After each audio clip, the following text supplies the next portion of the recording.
African leaders have a lot to discuss at this week's African Union Summit in Johannesburg. Burundi has dominated discussion as its president's attempts to stay in power have sparked violent protests and a coup attempt. And South Sudan is mired in conflict that has killed thousands of people and displaced more than 2 million. But most of the summit action, which really only starts when heads of state converge, happens behind closed doors. UN Economic Commission for Africa Chief Carlos Lopez warned delegates of the peril of being out of touch with the harsh realities of the continent. Consultations do not by themselves lead to high-quality plan documents or even less implementation.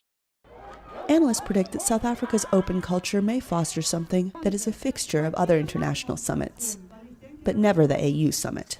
Perhaps at this summit, for the first time, we'll see some civil society protests, some action.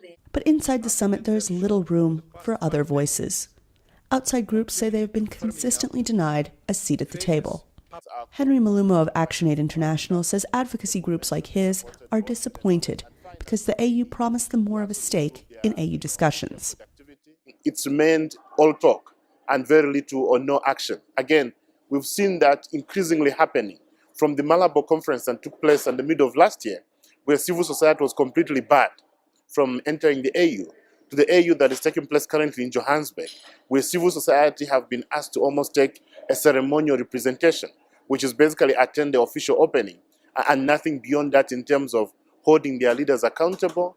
Jegan Gray Johnson from the Open Society Foundation Civil Society Group asked the AU for greater access to the summit.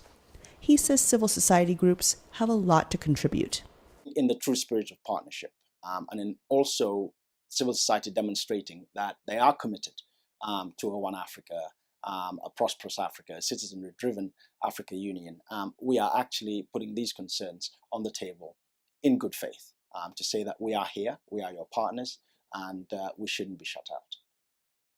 Development, conflict, women's empowerment in the economy, these are just some of the issues that come up at every African Union summit and affect every one of the more than 1.1 billion people living on this continent. And it all comes down to the private discussions of these several dozen powerful men and women.